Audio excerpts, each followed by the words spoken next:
I just wanted to change topic, sorry, to the slots review. Have we got the people that in this area?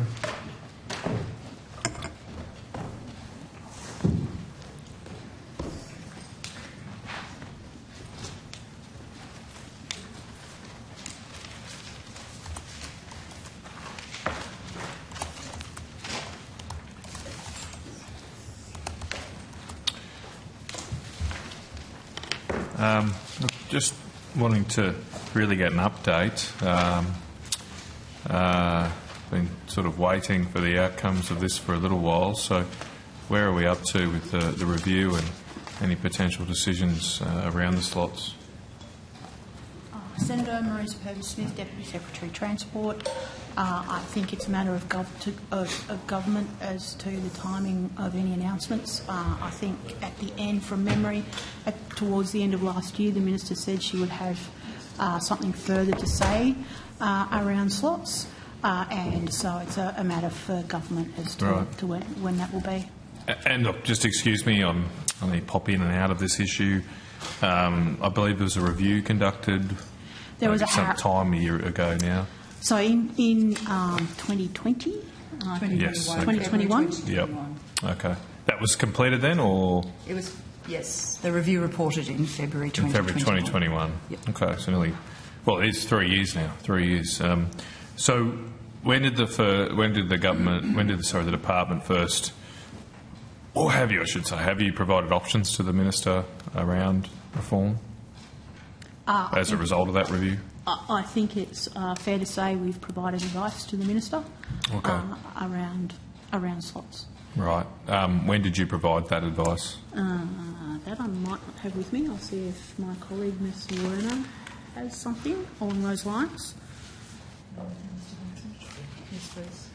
Senator, the department has provided briefing. Apologies. Name, rank and serial number, thanks. Ben Vincent, Assistant Secretary, Domestic Policy and Programs Branch. AGS number I forget, but yes, Senator, the department has provided a briefing on a number of occasions, as set out in the Aviation Green Paper. The government has been considering the recommendations of the Harris Review and has indicated that it will have more to say in due course. So when did you brief or advise the Minister on these options? Senator Stephanie Werner, First Assistant Secretary, Domestic Aviation and Reform. So on the 28th of October 2022, the department sought the Minister's agreement to release an options paper in order to consult with stakeholders on the implementation of options recommended through the Harris Review, which reported in February 2021. We then provided further advice on the options from the options paper on the 2nd of December. 2022. 2022. Right. 15 February 2023, the Minister agreed to limited stakeholder consultation on options. And on the 19th of May 2023, the department released an options paper to stakeholders. On the 11th of July 2023, the department provided the Minister with advice on the outcome of the consultations. And following that, we briefed the Minister on the 31st of August, the 5th of September and the 11th of October. 11th of October. 2023, yes. Yeah. And then we've since briefed the Minister a number of times, most recently on the 24th of January this year. Okay. I mean, what is taking so... I mean, I realise the initial delays, we had COVID and lots of impact, obviously, from that. But we're a couple of years on now. What's taking so long? So, Senator, I think, as Ms Purvis-Smith said, the government will make an announcement about the reforms in due course. That's all we're waiting for, Senator. Minister, do you have anything to add? I mean, it's just, this is very, very important, obviously. Potentially has a big impact on airfares and supply of flights as well across the country. Why is the government sitting on its hands here when it's got these recommendations, a couple of rounds of consultation? What's the delay? I don't think you could suggest we're sitting on our hands given the thorough process that the department talked through and the work that the Minister's been doing. Obviously, it is really important. I agree with that, Senator Canavan, but it's also complex, so we want to make sure that we get it right, and I would expect an announcement in due course. Okay. Do you have a particular deadline in mind? Like, I don't, Senator Kennedy. no date, due course. I mean, due course Before is the a long next time. election? Up to the Minister. Up to the Minister. My understanding is that am I right in saying that the current regulations are subject to a sunsetting deadline in regards to the slots, the Sydney Yes, management? that's correct, Senator. Okay. They're due to sunset in April of 2024. Right. Okay. So we're only 6 weeks or so, I think, So what happens then? from Easter. So- Yeah. Sorry. Good question. Good question, though. The department has, or the minister has sought a deferral agreement to defer the sunsetting from the Attorney General. We haven't had a response yet from the Attorney General, but the plan is to defer the sunsetting. When was that lodged with the AG? On the 31st of August 2023. A little while ago. But no response has been. No response has yet been provided, Wow. no, although we are in touch at officials level. Okay.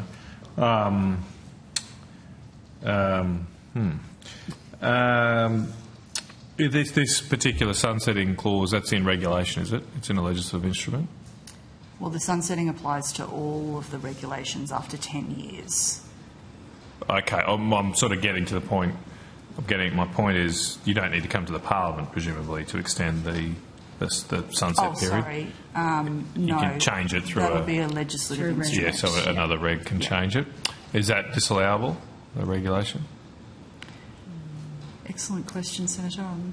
I Happy wouldn't want to mislead you, for I don't to- know. Yeah, Take that on notice, take it please. on notice. Can you do that in the next 15 days before we get back to a sitting week? Or maybe please? you could I probably think we can possibly do it while we're... Possibly someone could check, do it is now. that disallowable before 11? There who could do that. So we only have 6 weeks, 12 sitting days before that deadline. So, and given the request to extend it, is the government not going to make a decision before Easter this year? Is it It's up want to to the, extend that's up to the- government. As given the we've advice? said, any announcements up to government. Sorry, are you talking about the deferral or are you talking Well, about it's the just slots? if the government's committed to make these changes in due course, but it's also at the same time seeking to extend the existing arrangements, I just wonder whether due course is actually beyond April this year.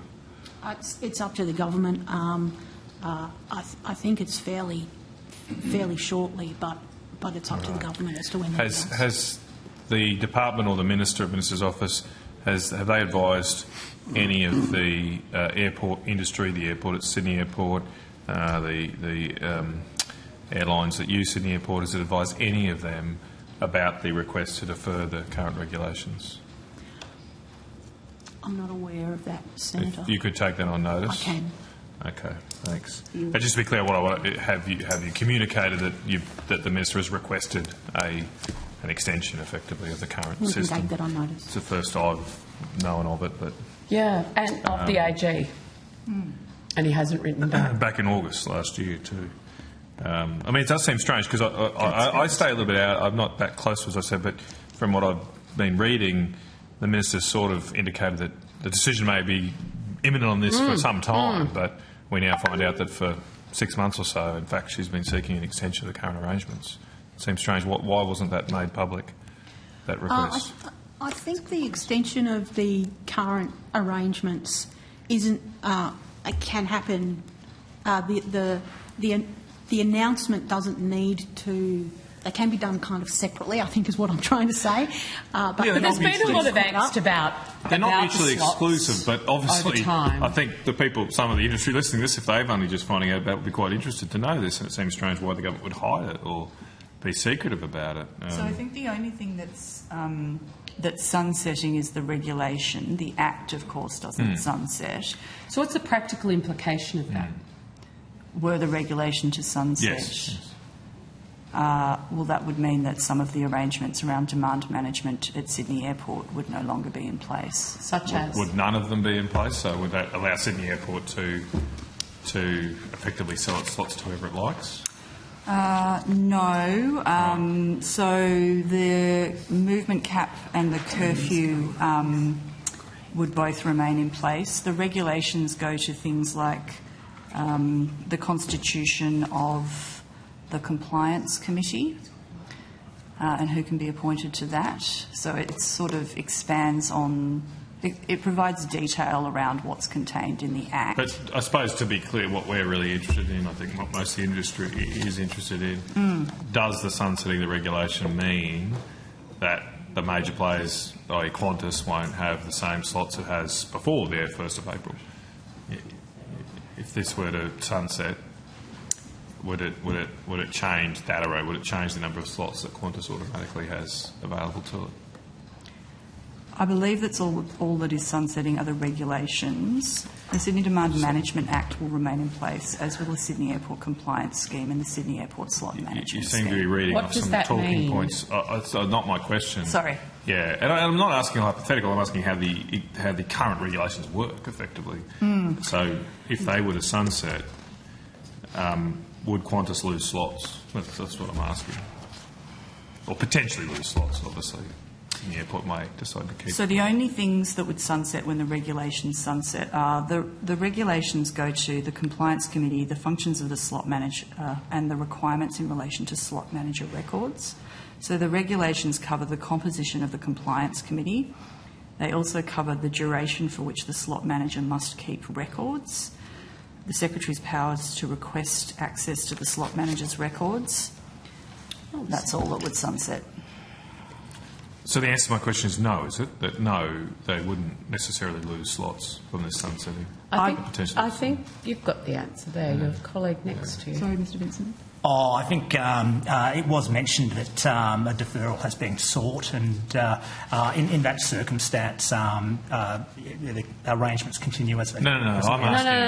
I'm not asking if the deferral does not occur. If the deferral is not granted, would that mean if these regulations are sunset, They stop. would that mean that Qantas might lose its share of the slots? Or I'd have to. I was just a yes or no, and it's a fairly factual and probably the most crucial question, I suppose. I would have thought would have been discussed potentially. Look, I'd have to come back on the implications, Senator. Sorry, just if you don't mind, Sure. Senator Canavan, But just to be you clear, have hang on, bothered- just before you make the point, you take on notice, just so we're clear. Can you take that question on notice? We can take Thank that you. on notice. And then, yep. So the department will have assisted the minister to write a letter seeking a deferral to the Attorney-General in August last year. So in part of that work, I'm assuming you will have briefed the minister on what happens if it does sunset, what happens if it gets the deferral, what happens if it doesn't get the deferral. I am very confident in this department's ability to provide its ministers with the options they need to make sound decisions. So my question to the officials who are in charge of this area: was the minister briefed on the implications for deferral, extension and sunsetting? Yes or no? Yes, the minister would have Right. been briefed on Well, this, I yes. would like you to now, I think Senator Canavan's question is, what are the implications for its sunsetting? So if you've already provided that advice to the minister, I'm still confused listening to the evidence here. I don't really have clarity on what happens if it does sunset in April. Thank you, Senator. So I think the issue is there are 4 different instruments. There's the Act, there's the regulation, and then there's the compliance scheme and the slot management scheme. And what we would need to take on notice is the relationship between the compliance scheme and the slot management scheme and the regulation. Is there, in the Act, is there a default allocation or mechanism to allocate slots in the absence of a legislative instrument or regulation? No, Senator. There's not, okay. Just on this slots compliance committee, when did that last meet? I think it met in late 2020, Senator. 2020. Okay. Why hasn't it met since 2020? Because the last meeting was on the 9th of July 2020, and then the appointments lapsed in 2020 and it hasn't been reappointed. That's Why? Senator.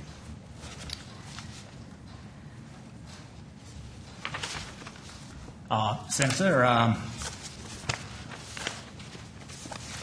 Well, I think, Senator, the Australian government has been considering options to strengthen the compliance framework.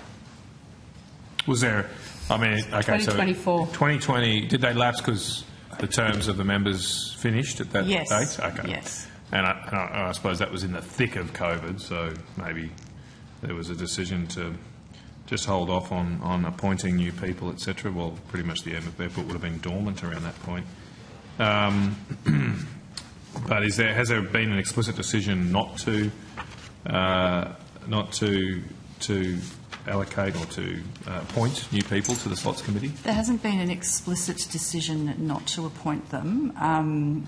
The thinking is that we're undertaking significant work around reforming what various elements of the slot management regime will do, including the compliance committee. And so once those elements or roles are understood, that would be the appropriate time to reappoint the compliance committee. Okay. But is that all tied up in the green paper, white paper process? Is that why the No, lag? Senator. No? They're It's two completely different- independent? Well, they're two different reform tracks, Senator, yes. Has the department suggested potential members to the minister No, Senator. for the committee? No. And so the minister hasn't asked for No, Senator. any advice on who should? No. I just wanted to go to the Act here. Sorry, just get to this section. I mean, the Act mentions the Compliance Committee quite often. It's got particular roles. Yes, Senator. I mean, not having one appointed, how is that not then in contravention of... Because it says here, this is a section I'm looking for, Section 66 of the Act, of the Sydney Airport Demand Management Act says, 66(1) says there is to be a compliance committee for Sydney Airport. Yes, Senator. But there isn't one, and there hasn't been one now for nearly 4 years. How is the government in compliance with this Act of Parliament? Well, the facts that you state are correct, Senator. Well, the question remains. Has the department asked for any advice from the Attorney-General on this section of the Act and the continuing absence of a compliance committee? I don't think we've asked that specific question. Maybe if you could take that on notice.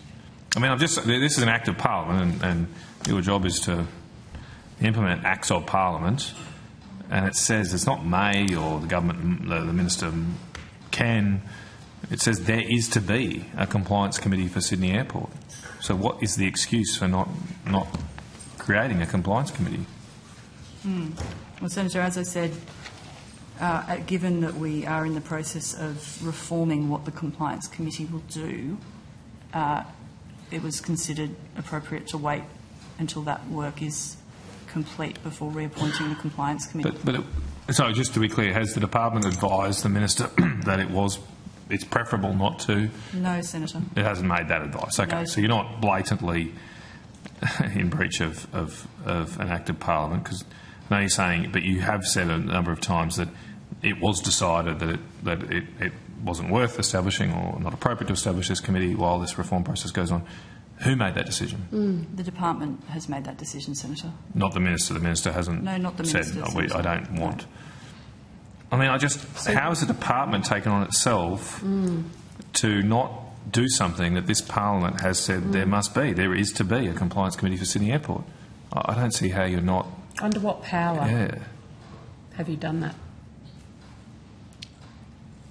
Understand the question, Senator, Okay. and I think as Ms Werner explained, given the work undertaken in relation to reforming compliance and issues around this issue, decisions were taken not to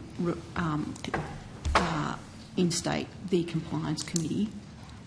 Also given that the previous members of the compliance committee, and there was a lot of feedback that it wasn't effective, and so we are doing a lot of work to look at how it can be effective. I don't think that helps. And in fact, it makes the situation worse, because it sounds to me that the department made a decision that this wasn't a very effective body, so we just won't create it. We won't set it up. But the Act of Parliament says there is to be one. It's not up to the department to decide that. And we are looking Right. at ways of setting it up when we're looking at the compliance work that we're currently doing.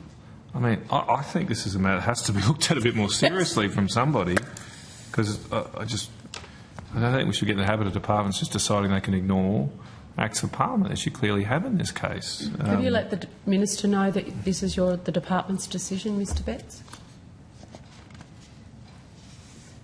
I think it's now on the public record, so this will be wrapped up in the wider consideration of the reform process. Based on the timing, though, it did expire, if the dates were correct, under the previous government. Yeah, I make it very clear, I'm not actually, I think from the evidence we've received, it doesn't sound like it's been any explicit decision of the Minister, at least No. if we can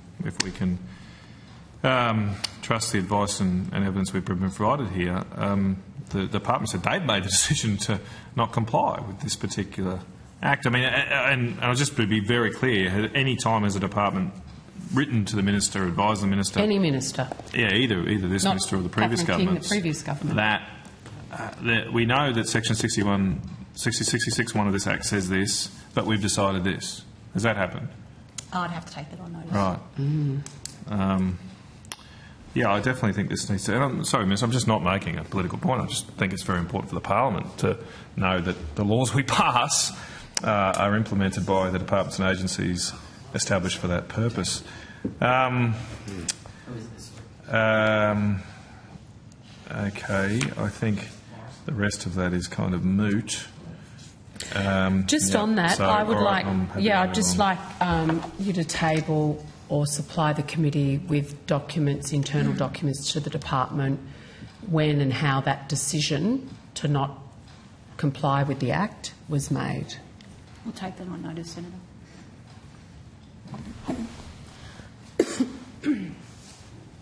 Okay, well, I'm finished Yeah. that line of questioning. Senator McKenzie, did you Yes. have further questions? We just had the fabulous Alan Fells. Well, do you want to give Sorry, Tony Wade some I might questions just go to Senator Sheldon. Well, it's he a wants, good Oh, opportunity. the star has arrived. and I know Senator Sheldon wants to go to aviation, Mr. Betts. Okay, so we may as well. So you need the people that... Senator Sheldon, your call. Yeah. Just regarding the green paper on aviation, just what the steps are and what the inquiry is about, and we can sort of go through that. For aviation. The aviation white- white paper. White paper, sorry. Yeah. So, Senator, we I can know take... Sorry. That's all right. We can take... I just got locked into a room, so I just finally got out. That's right. We just didn't hear the first bit of all right. the question. We can take you through the process that we've undertaken so far. We can start, if you're okay, we can start at the green paper, after the green paper was released, That would and the be great. consultation that we've done. We've done consultation on the green paper since that time, across with a range of stakeholders in the aviation sector. Then it will go through a government decision-making process to come to a white paper which will outline the government's policies and positions on various issues. And if you just give us a very digested outline of the green paper that now is transferring over to the white paper, Very condensed. very condensed on the recommendations, the observations. Yes. My colleague, Mr Buckley, will be able to do that. Yeah, thanks very much. Brennan Buckley, Assistant Secretary, Aviation White Paper Task Force. As Ms Purvis-Smith mentioned, the Green Paper was released on the 7th of September, and it goes through a range of matters across the aviation sector that we released for consultation. And the types of things that it goes into is around competition, consumer protection and disability access settings, regional remote aviation services, aviation's contribution to net zero, the airport development planning processes and consultation mechanisms, general aviation, agencies and regulations, emerging aviation technologies, future industry workforce, and international aviation are the key headings of the Green Paper. And as Ms Purvis-Smith mentioned, we undertook some consultation related generally and also related to all those topics over the period until the end of November. and now we'll provide advice to government, and then government will make decisions on the policies that they want to take forward, which will be announced in the Aviation White Paper, which is expected to be delivered in mid this year.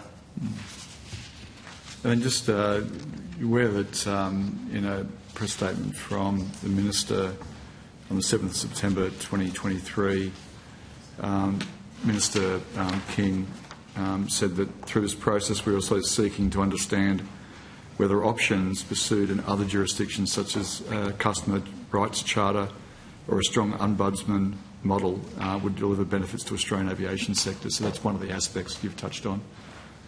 That's right, Senator. Can you fill us in on any, is there anything else you could expand on that question about the consumer rights and that consideration that's taken place?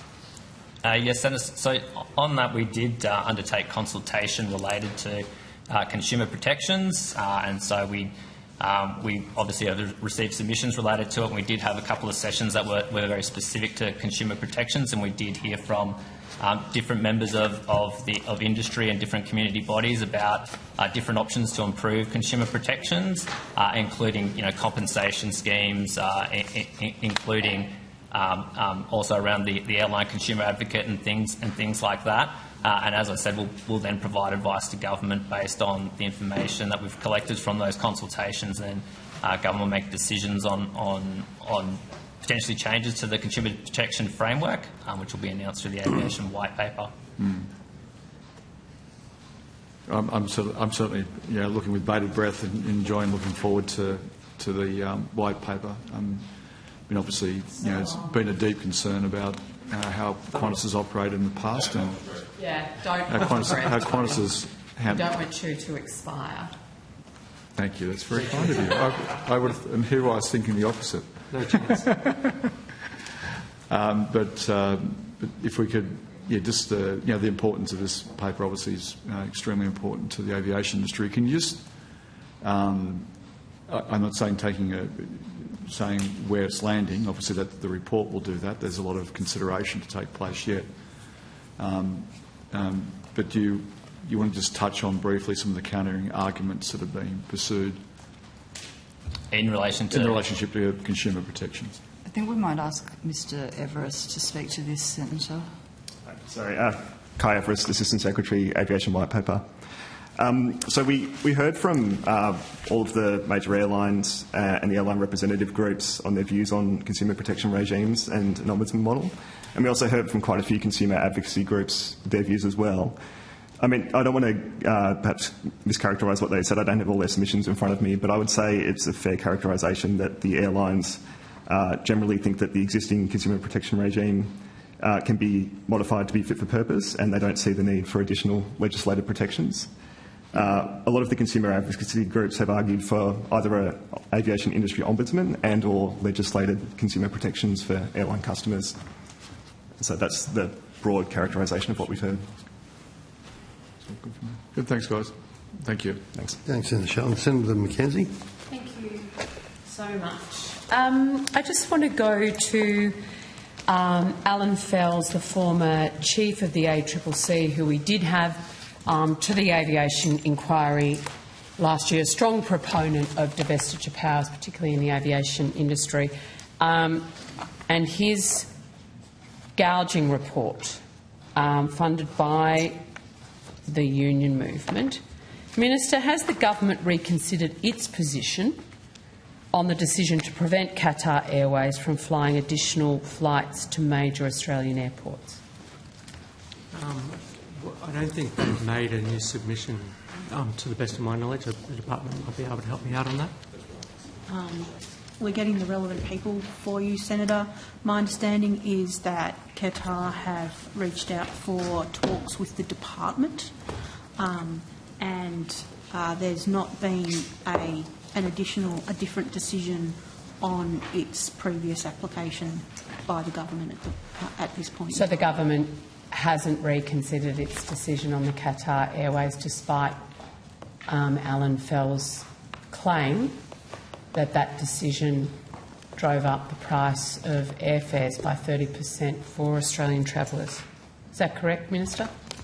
Well, the position of the government was that Qatar would have to make a new submission for us to consider. I'm not aware that they've made a new submission. Do you think Australians are paying too much for air tickets?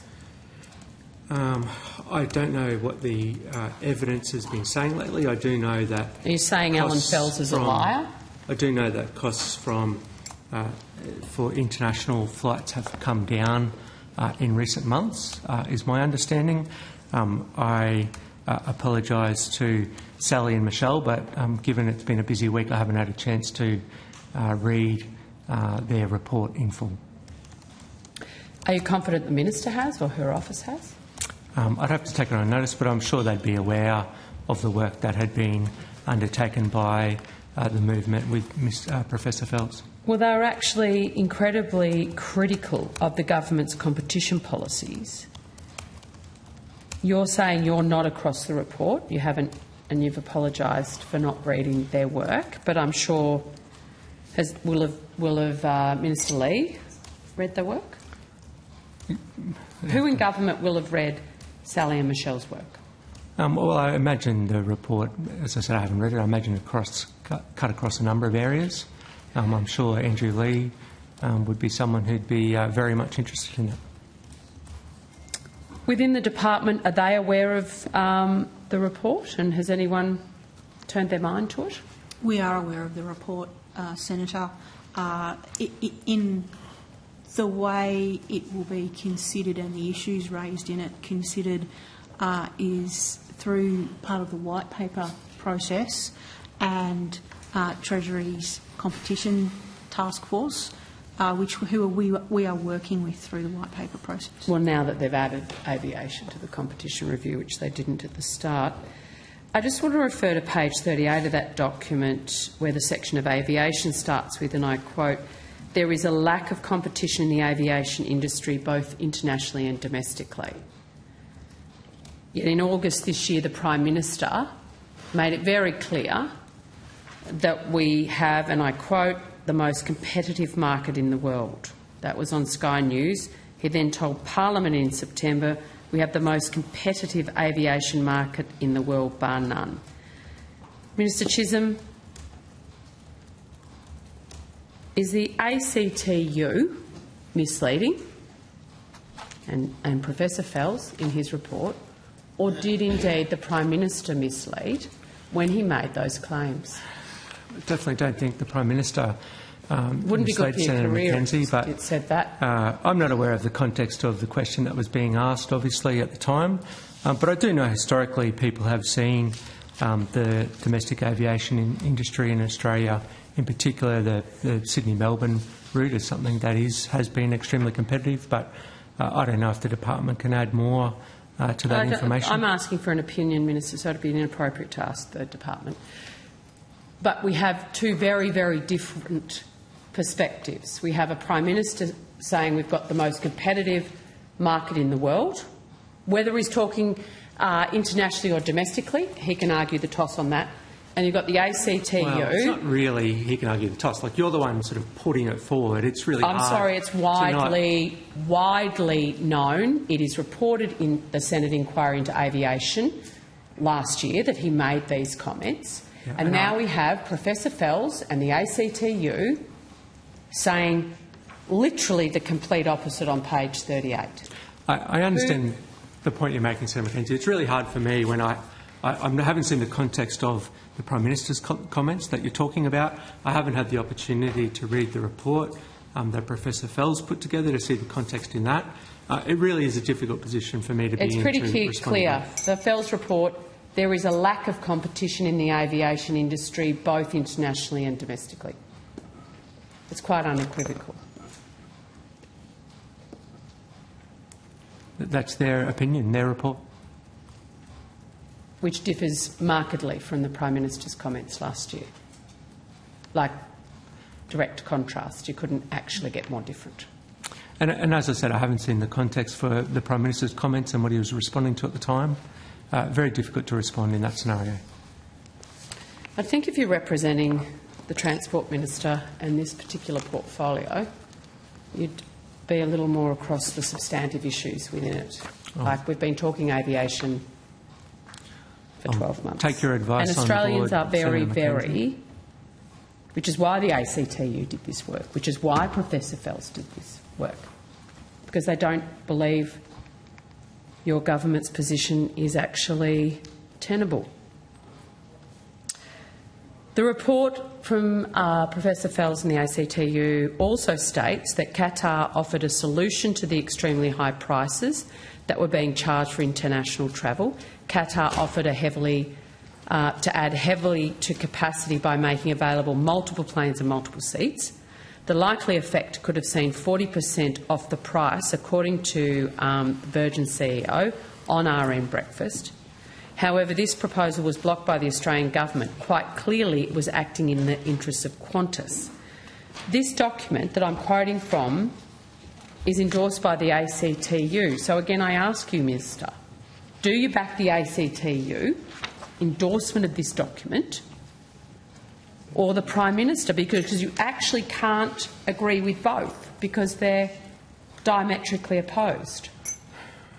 Well, as I said, I haven't read the report that you're talking about. What I know is that Virgin did retract some of that claim, is my understanding as well. They had to correct the record in that regard. But I do know that we do take reform in the aviation sector very seriously. It is important that Australians get value for money, and the government would be prepared, if Qatar do want to put in a new submission, to look at it. Why does the government continue to block calling Alan Joyce to the Senate to ask serious questions that both Senator Sheldon and myself have of that former CEO? I don't know what you're referring to. Sorry, Senator McKenzie. Vote after vote on the floor of the Senate refusing to call back Alan Joyce to appear before the Senate and answer legitimate questions on behalf of Australian travellers, on behalf of the staff of Qantas and on behalf of the shareholders of Qantas. Are you talking about your Senate inquiry? That I'm talking about on multiple attempts. Yeah, I'm just trying to get clarity of... I couldn't be clearer. You voted against it every single time. Why? Well, so has a majority of the Senate. Why has the Labor Party, why have you? Why has the Labor Party chosen to block bringing Alan Joyce before the Senate to answer legitimate questions? That's not what the vote's about. The It vote's actually about is. It actually is, Minister. That's exactly what it is. You're afraid of being called into account in running a protection racket for this guy. Well, it's just nonsense. And you continue to run it. Complete nonsense. You haven't given an answer. You had an inquiry What's that your was set answer? up that went for a period of time that uncovered nothing and went nowhere. I'm and sorry, but the Senate, consumer protections we were of the just Senate- talking about were one of the recommendations. Order. As was Senate, divestiture powers, as Professor and the majority Fels of the recommended. Senate Resume your agree with our seat. position. Minister, I think we're getting along all right before we start embarrassing ourselves. I don't know how many times I have to sit here during the course of the day to request that a person shall be asked a question then given the decency to be able to answer. Now, Senator McKenzie, it's been you the last couple of times. I would ask, could you just let... You have your thoughts out there and you're making a lot of accusations. The Minister is endeavouring to answer. You don't like the answer. It doesn't... tough. You could at least hear him out. But I'd really like to get back to asking a question. Which agencies do you want me to send away tonight? I would like to know why the government continues to vote against bringing Alan Joyce back. 6, and 7, the Minister 8, 9, is yet 10 different times to and answer don't my like question. the answer.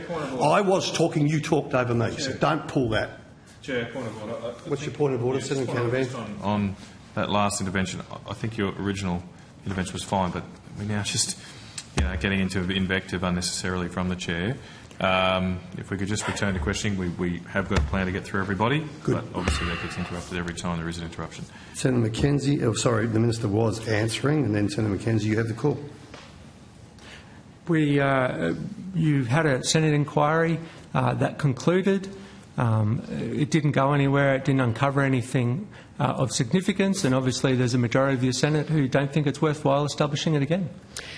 I think Australians completely disagree with your assessment, which is why the department's looking at consumer protections, because that is what the Senate inquiry recommended. The Senate inquiry also recommended greater competition, and that is exactly what the ACTU and Professor Fells spoke about in their report. So you can make those claims. They're actually baseless and simply rhetoric. Minister, it's not baseless that the Senate have rejected it. The facts, right. It's not baseless that the Senate the have facts speak for themselves. rejected You're your actually Senate following inquiry. and implementing the recommendations of the inquiry. You've reinstated the ACCC monitoring of cancellation and delays as a result of the inquiry. The only one you're not doing is actually calling back old mate Alan Joyce, who has legitimate questions to ask, as I said, to Qantas staff, shareholders and customers.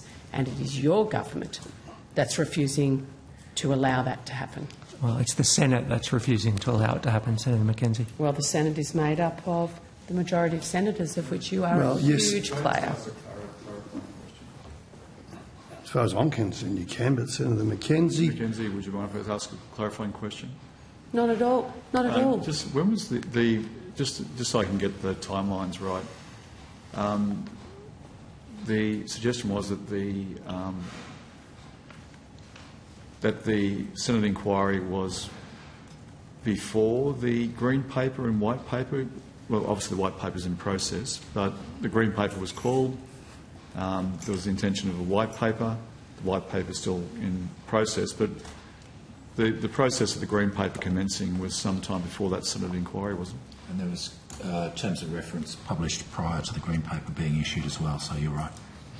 Yeah, thank you. Just want to get those timelines right. So it was actually the terms of reference had already been written prior to the Senate inquiry into the matters we're just discussing now, and that included consumer rights. Is that correct? Thank you. Yes, sir. Right. Final question, Chair. if I may. Yes, Senator McKenzie.